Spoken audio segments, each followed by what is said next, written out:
Dans l'opposition, il y a 5 ans. Une opposition trop faible. On a une capacité à mobiliser même 3000 personnes. Opposition malette, il y a des irresponsables. Il y a un peu de presse face à non. La mission des partis politiques est toujours de conquérir le pouvoir et qu'on conserve beaucoup plus vite possible. C'est ça la mission d'un parti politique. N'est-ce qu'il y a des personnes à pouvoir? Togola sabino ne ba battre la pouvoir. Bino ne boya boza pouvoir na ninga trabatema na ninga loyenge. Boko mona skonde ba battre la pouvoir. Boko yeba yango et surtout yo monsieur na nga besoin atanga kombo na ote. Inutile kuto atanga ba kombo na bino po ye moko Francis Kalombo fota Fati. Francis Kalombo au cadre il appartient à Moïse mais Naïr n'a voté Fati. Katumbi, quelle trahison! Tele bilan bongo bimisa tiao. Mais ba Congolais ba voter ndeko na bango Fati. Na fini bino. Na ye pas ba député. Tala ba député bo ça ba dérapage trop. Wabino go lega noté. Kuseba kimuibi ba magui le 3 janvier. Mokolo oyo ba proclamer ba résultat définitif. Il y a des députés nationaux ainsi que des députés provinciaux. Les Congolais, Bokoyoka. Surtout Bino, yo mérité à la députée. Yo. Na 5 ans, il y a des Netibiso. Yo à la députée. Yo mérité à la députée. Yo. Yo, pena place. Yo, ça. Vous avez sous-député à Félix na 5 ans. 5 ans, yo bima député Félix. Papa. Moussala député, est-ce que yo bima Moussala député? Yo yeba ne bosse ba tu ba po.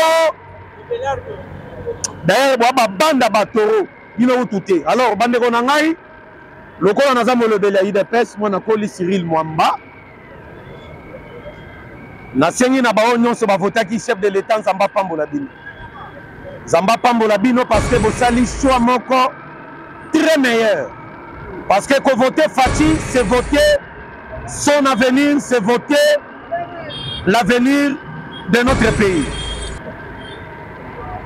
Mais très chers compatriotes, très chers Congolais, on ne peut pas rester immobile pour une question qui concerne le changement de son pays. C'est pourquoi nous, la jeunesse de l'UDPS, présente patriotes bandeko na biso balandi chaîne na biso télévision tindika kaka ndenge tomesana toujours pour le belabino maye matali mboka na biso notamment les lots tozo continuer toujours pour informer notre population congolaise et surtout qu'on remercie tous les Congolais à tendance nyonso confondues na likambo etali maponami oyo et aussi koleka na mboka na biso et l'équipe libanda ya mboka. Comme les élections, ezali ko faire partir na matali les enjeux de l'heure. C'est sur ce nous, tant que moi-même ici présentement, M. Cyril Mwamba, le communicateur de l'UDPS, un parlementaire debout et combattant, un cadre d'ailleurs, parce que cette fois-ci on doit mettre les points sur les i. Donc on est aussi ko essayer komeka kozongisa ba brebi oyo bazobunga nzela ba brebi oyo bazali banda ya masolo souci na biso ezali bazonga na kati ya palais. Chers Congolais, le Zaki oyo chef de l'État ensemble avec monsieur Fati Beton et nous la population congolaise mingi mingi la jeunesse congolaise tolobi cette fois-ci tokotika chef de l'État yemo côté sur ce bande konangai to remercier bino na likambo etali les élections Beléter à chef de l'État moi-même jeune que je suis tant que chargé à mobilisation et sensibilisation de l'UDPS je tiens encore une fois de plus pour remercier tous les mobilisateurs yaba cellule nabiso yaba section yaba fédération na musala bosali et aussi je tiens aussi à remercier tous les mobilisateurs, tous les sensibilisateurs, tous les communicateurs de l'Union sacrée de la nation. Là, je vois notamment mon papa à moi, papa Bahati Lukwebo, papa Nabiso Mboso Kodia, papa Vital Kamere, papa Sama Lukonde, papa Augustin Kabouya, Moussala Bossali et mon ami. Alors, à peine dans le mango pour remercier son Excellence, Monsieur le Président de la République, Félix Antoine Tshisekedi Tshilombo. Tshilombo, vous êtes une bénédiction pour nous. Vous êtes une bénédiction pour la RDC. Vous êtes une bénédiction pour la population congolaise. Qu'on se laisse faire Tshilombo tellement cette fois-ci mandat deuxième mandat, mais une transition sans Kabila et les étrangers.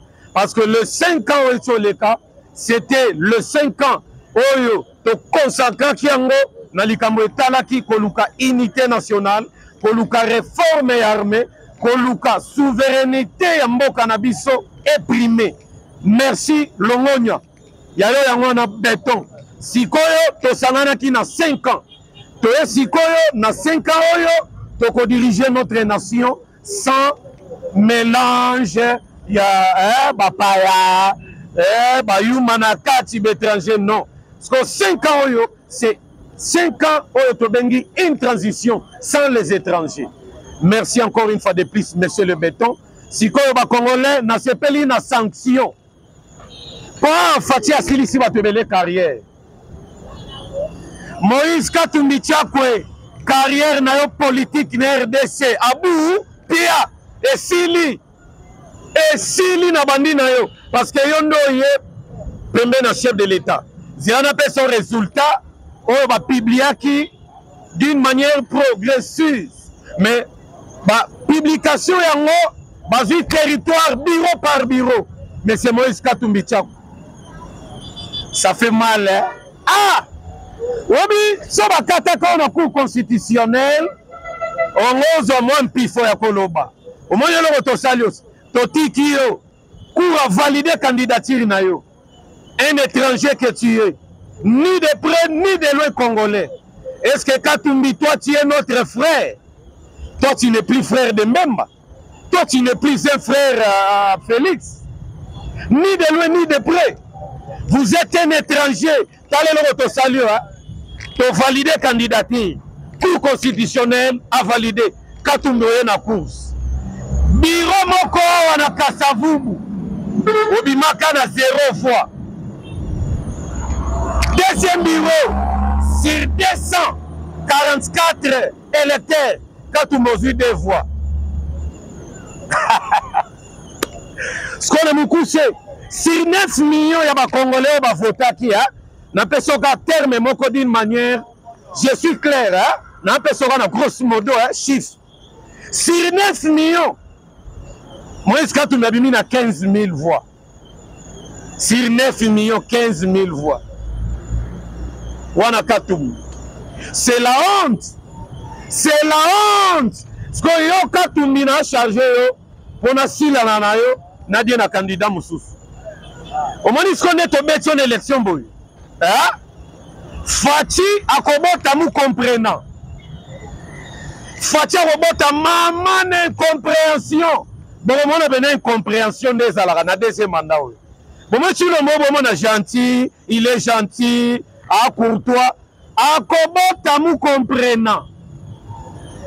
Nous allons d'abord changer la constitution.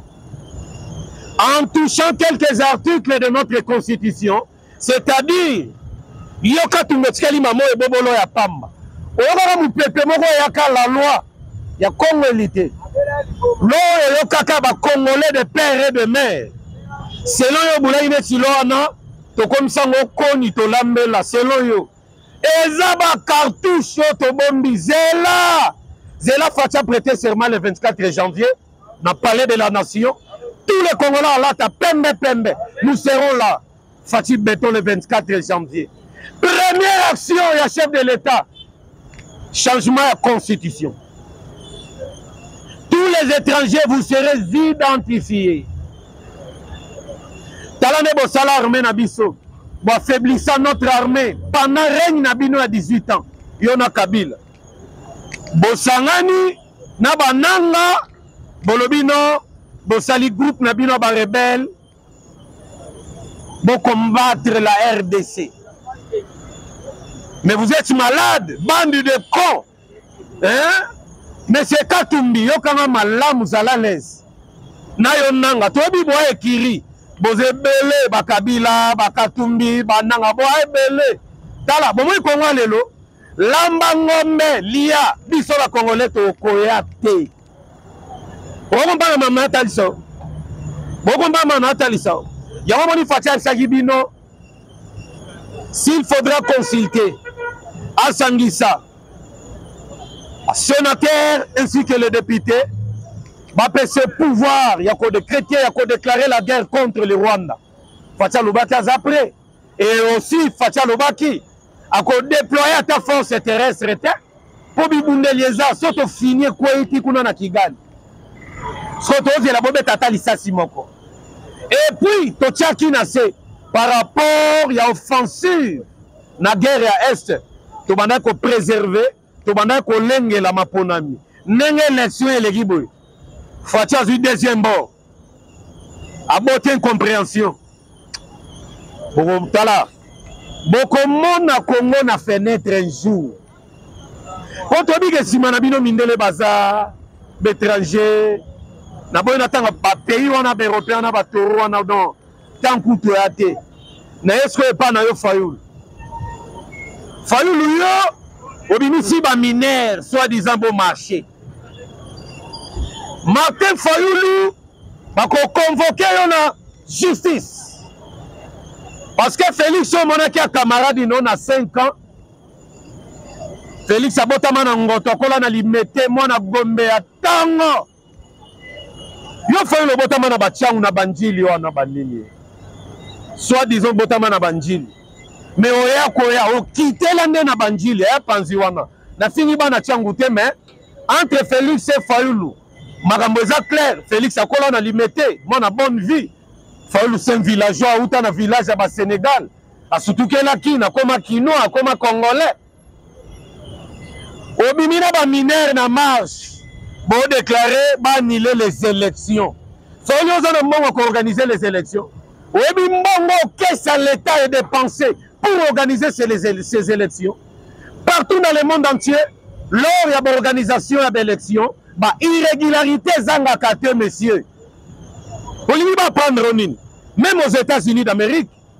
Donald Trump a alimenté que Biden a gagné une élection. Il y a une irrégularité. Mais il y a irrégularité. C'est la même chose avec chez nous, ici en RDC. L'organisation des élections à 75%. Il y a eu une bonne organisation. 25% de saline, moi, dérapage, mais qu'à cela ne tienne. En un mot, proclamation d'élection le 31 août, dans 2 jours. Erogoyoka, il est. Nabande la famille, on a scotché l'homme. Félix Antoine Tshisekedi Tshilombo, président élu, avec 87%. On a Congo Mobimbato Bimalibanda. Mamana Feta. Dieu n'a pas fait. Carrière politique, il a et Sili. Félix Sabot a deuxième incompréhension. Bon, quand la marambo n'a loba. Léon a lobé la bino mamba français, mais l'été to lobara lobara. Non. Tozao. Deuxième mandat. Et ça mandat, mandat ya mou comprenant. Beaucoup de maman incompréhension, on a un monaté avec monsieur le Béton. Béton a dirigé notre pays pendant ces 5 ans avec un comportement digne. Et il y a limité, mais mon yuma. Si ko ya ko kamba Congo, na comportement ba na momele. O fatia ebi momele bien. Fatia noko yozo eyuma. Fayulu yozo fati masa na yo penako. Fayulu vandi omona fati camarade na yo. Omoni jour la prestation serment le 29 janvier 2019. Si l'on tombola le boba Fayulu commandant du peuple ya gato sa la mboka. Ba congolais nyonso boya wana ti lombo na 2019. Amiki Tisaka alingaki to sangana parce que c'est ça l'UDPS. L'UDPS veut dire l'union. l'union na premier mandat tosanganaki na union unité na premier mandat fatia zoluka to luka la démocratie parce que IDPS comme l'union l'unité tosanganaki na banani bakabila na kati katumbi na gouvernement na biso batoro na kotanga kombo te chez biso na palais Ilunkamba premier ministre Chilombo c'était au nom ya unité l'union tosanganaki moi tosanganaki parce que toluka la démocratie et sengelaki toute personne aza censé pour ça la lutte à démocratie. La démocratie c'est pas donné à tout le monde dans l'unité tosanganaki l'union yango monaki tosanganaki na bapaya d'étranger na kati na union sikawa tokoluka la démocratie avec banani des véritables Congolais de père et de mère que nous sommes véritables Congolais Bamboso Kodia Nkwanga véritable Congo parce que Congo eza ba Congo ya baluba Swahili Bangala on comprend Swahili Fayulu on comprend bien monsieur Fayulu tokoluka la démocratie tokoluka yango na bambemba Bamboso Kodia Patrick Muyaya Batingi Pululu oyoka ma classe politique wana bokomona na bino ba député bivoté là Fachi akozwa lisusu majorité ya ba député ya ba torote député bandoke na assemblée oyebi nde balobaka te toko kata bino bozela tala ba député bozala l'aise na attaquer d'abord Fayulu na yela bino parce que toluka la démocratie na deuxième mandat oyo sikonde toko vendre sa skoyo eloko babengi les progrès on ne peut pas progresser sans toutefois koleka dans la démocratie yango fait mission yango on a maintenant la démocratie et cette fois-ci on veut progresser et là on est confirmé que oui dans notre pays on a maintenant la démocratie talata processus électoral il n'y a que ces élections et ça les différences na l'élection non sur les cas na Congo d'élections apaisées transparentes paisibles et aussi générales les Congolais à Botamawa a voté conseiller municipal mais les lois a voté conseiller municipal. C'est ça la démocratie. Parce que bah, devoir civique, voter, s'enrôler, c'est un devoir civique. Ce qu'on a dit démocratie, c'est un progrès. Ce qu'on social, né l'Européen Satilombo, Timou Congolais Sokoya, sans mandat, social, Congolais la namalam, social les a retombé à bonne gestion, il y a Bayebazana institution, il y a Moka, surtout Bayebaza redevable. Et pas la population. Nous allons changer notre classe politique. Et pour changer notre classe politique, ça demande surtout à nous, la jeunesse. Nous devons revoir notre manière de réfléchir. Et surtout, nous devons avoir la conception tout autour de l'idéal qui nous ont déjà été offerts par nos pères fondateurs. Et matérialisé par M. Béton. M. Fayulu Santira, il y a longo ayuma. Pire vieux. Dans l'opposition, il y a 5 ans. Une opposition trop faible. On a une capacité à mobiliser même 3000 personnes. Opposition malette, il y a irresponsable. Il y a un pays de paix, pas ça, non. La mission des partis politiques est toujours de conquérir le pouvoir et qu'on conserve beaucoup plus vite possible. C'est ça la mission d'un parti politique. N'est-ce qu'il y a des personnes à pouvoir? Togola sabino ne ba battre la pouvoir. Bino ne boya boza pouvoir na ninga trabatema na ninga loyenge. Boko mona skonde ba battre la pouvoir. Boko yeba yango et surtout yo, monsieur, Nanga ta besoin atanga kombo na ote. Inutile kuto atanga ba kombo na bino po ye moko Francis Kalombo vota Faci.